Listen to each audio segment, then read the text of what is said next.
भाषा विज्ञान के कुछ प्रश्नों को लेकर आज हम बात करेंगे। कुछ प्रश्न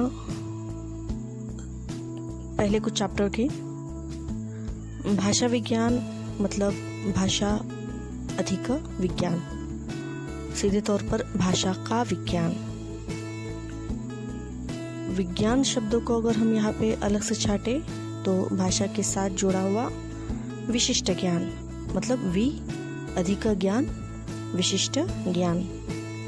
अंग्रेजी में हम इसे कहेंगे साइंस ऑफ लैंग्वेज। यहाँ पे ऑफ शब्द जो है वो महत्वपूर्ण है और इस ऑफ की वजह से जो अर्थ बदलेंगे वो भी देखने पड़ेंगे। तो साइंस ऑफ लैंग्वेज का मतलब है भाषा का विज्ञान। जैसे कि हमने ऊपर देखा, भाषा विज्ञान को तोड़कर शब्द बनाया हमने भाषा का विज्ञान। अगर इसको थोड़ा सा हम उलट फेर करते हैं, जैसे कि लैंग्वेज ऑफ साइंस अगर हम कहेंगे तो इसका मतलब अलग निकलेगा, क्योंकि शब्दों की हेर फेर से अर्थ में परिवर्तन यहाँ दिखाई देगा और इसका अर्थ हमें मिलेगा जो गलत है, जो भाषा विज्ञान के संबंध नहीं है। तो लैंग्वेज ऑफ साइंस का मतलब है विज्ञान की भाषा। विज्ञान की भाषा का मतलब जो विज्ञान के विषय है उनकी भाषा, जो कोई भी हो सकती है, हिंदी, अंग्रेजी, मराठी, कोई भी। हम बात कर रहे हैं भाषा के विज्ञान की।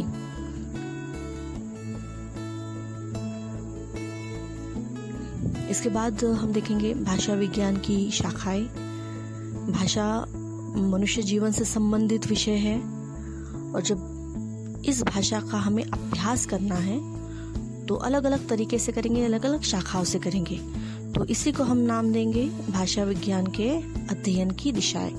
तो भाषा विज्ञान की शाखाएं और भाषा विज्ञान के अध्ययन की दिशाएं एक जैसी हैं। जैसे दिशा हमारी भाषा में हम कम से कम 4 मानते हैं, उत्तर, पूर्व या फिर आपका पश्चिम, दक्षिण वगैरह, जो कोई भी हो। तो भाषा विज्ञान के अध्ययन की दिशाओं में हम 3 दिशाएं देखते हैं। वर्णनात्मक पहली है, वर्णन, इस शब्द पर ज्यादा जोर दिया जाएगा, जीवंत या वर्तमान भाषा का अध्ययन उसमें। दूसरा है इसमें ऐतिहासिक भाषा विज्ञान, जो भूतकालीन भाषा रूप का अध्ययन करेगा। उसके बाद हम मिलेगा तुलनात्मक भाषा विज्ञान, जिसमें 2 या 2 से अधिक भाषाओं का अध्ययन किया जाएगा। तो इस तरह से अगर हम देखें तो यह भाषा विज्ञान के अध्ययन की 3 दिशाएं हमें मिलेंगी। पहली है वर्णनात्मक, दूसरी है ऐतिहासिक और तीसरी दिशा है तुलनात्मक भाषा विज्ञान। तो ये शाखाएं भी है, अध्ययन की दिशाएं भी है। तो भाषा का जो अध्ययन हमें करना है, उस अध्ययन का आधार जो होगा इन तीनों के लिए, वर्णनात्मक, ऐतिहासिक, तुलनात्मक के लिए, ये अध्ययन का आधार है आपका ध्वनि, शब्द, पद, वाक्य या फिर अर्थ। हमने इसके पहले भी देखा है कि ध्वनि का संबंध वर्ण से जो बनते हैं वो है शब्द।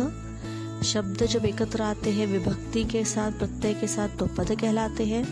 पद से बनते हैं वाक्य और तब जाकर मिलता है हमें अर्थ। और जब भाषा का अर्थ मिलता है तो भाषा पूर्ण होगी।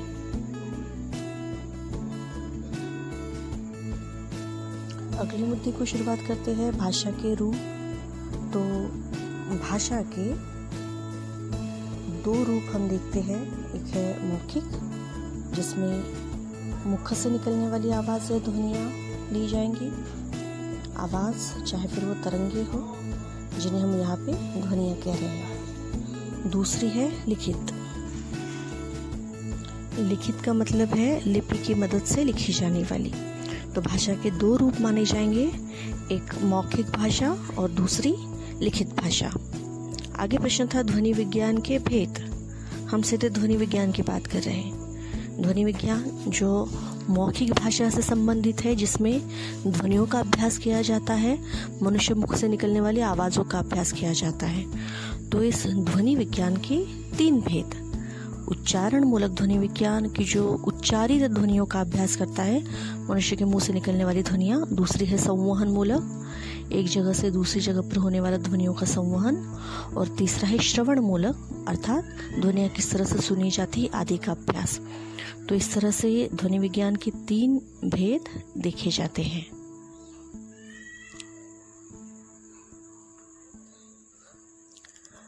और इन तीनों भेदों को ध्यान में रखना है। आगे है ध्वनि के लिए पर्यायी शब्द हमने लिया था स्वन या स्वन विज्ञान।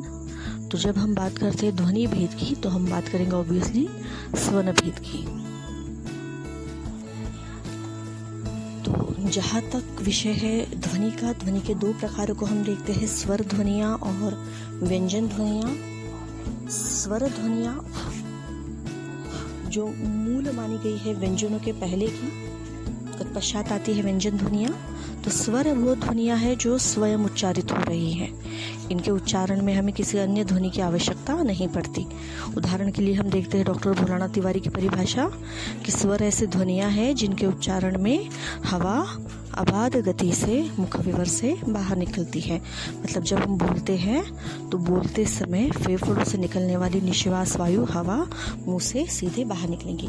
अगले इस पर आते हैं हम स्वर पर। तो यहाँ मैंने स्वर दिए हैं आपको, लेकिन इन स्वरों में और आहा ये जो दोनों हैं हम वास्तव में इन्हें स्वर नहीं कहेंगे, क्योंकि पहला अनुस्वार है और दूसरा विसर्ग है। तो इससे जुड़ा हुआ सवाल आपके लिए था।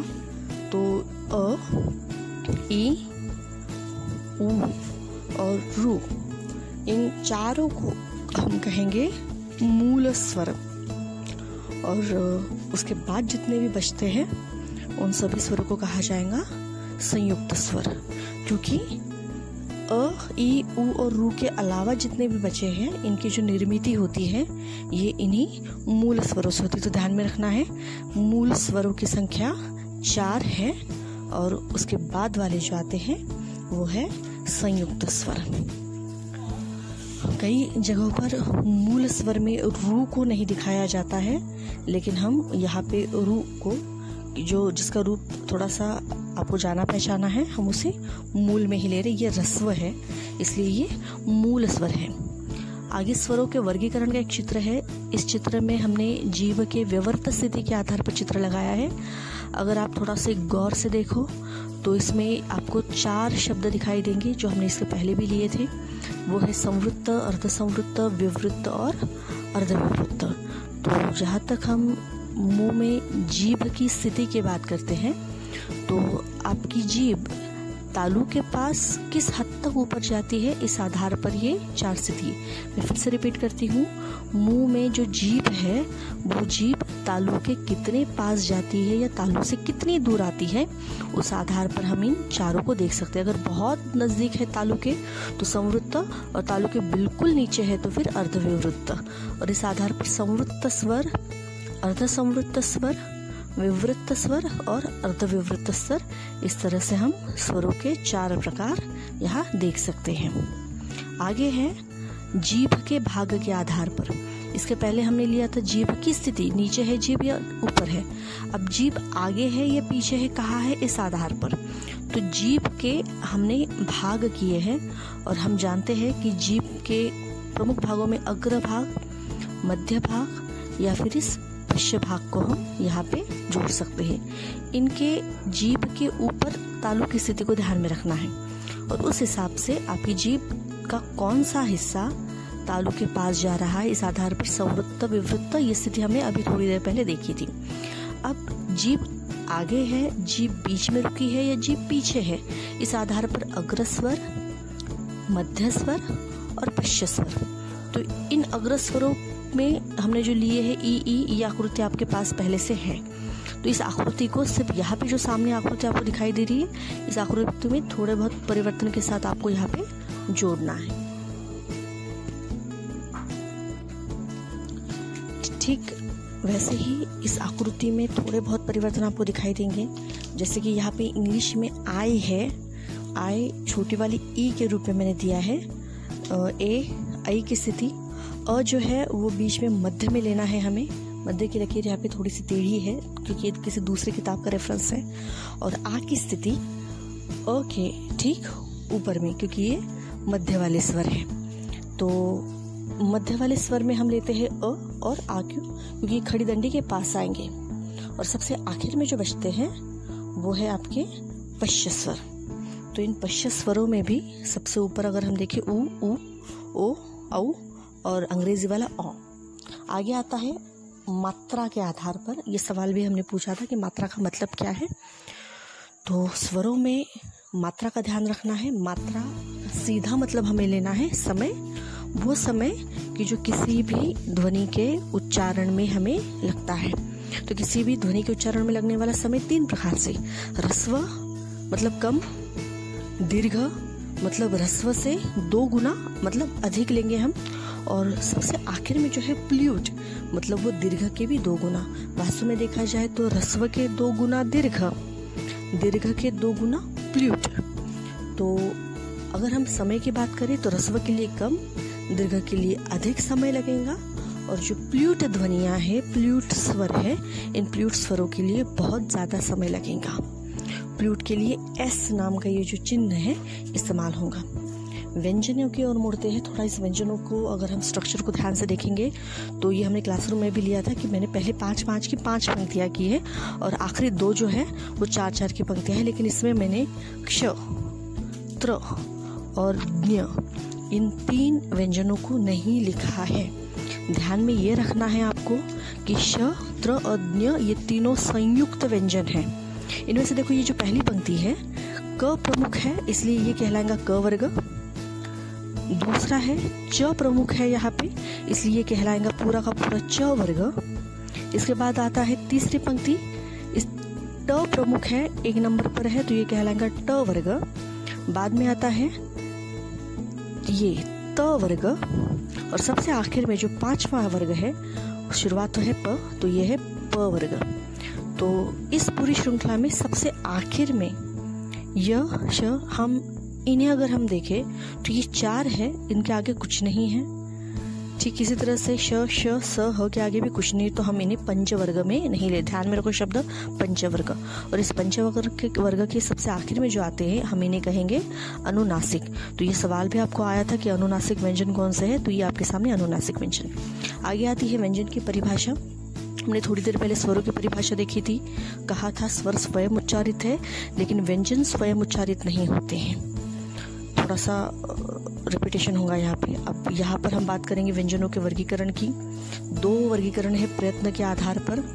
जहाँ इस वायु को रोका जाएगा, निश्वास वायु को, तो कहाँ रोका जाएगा, तो थोड़ा अगर गौर से हम यहाँ पे देखें तो हमारे मुख अवयव के कुछ अवयव ऐसे जैसे ओठ है, तालू है, या फिर नीचे अगर हम देखें तो जिह्वा का हिस्सा है ये, या फिर नीचे उपाली जिह्वा का हिस्सा, ये दोनों तीनों अवयव मिलकर हवा को रोकने की कोशिश करेंगे, मतलब हवा को रोकने का प्रयत्न करेंगे। और इस प्रयत्न के आधार पर आपके सामने ये व्यंजन आते हैं जिन्हें हम कहेंगे स्पर्श व्यंजन। ये प्रयत्न के आधार पर व्यंजन है। स्पर्श संघर्षी, नासिक के लुंठित या लोढ़ित, संघर्षी, पार्श्विक, उत्क्षिप्त या अर्धस्वर। हमने इसकी जानकारी क्लास में ली थी। ये सिर्फ थोड़ा सा रिपीटेशन है, डीप में हम बाद में और पढ़ेंगे।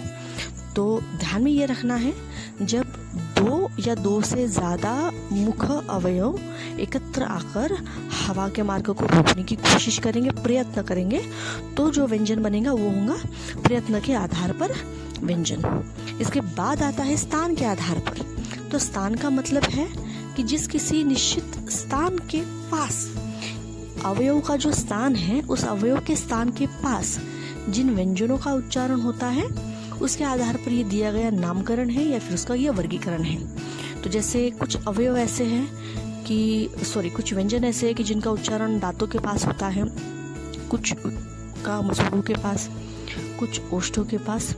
तो स्थान के आधार पर व्यंजनों का वर्गीकरण कुछ हम इस तरह से देख सकते हैं।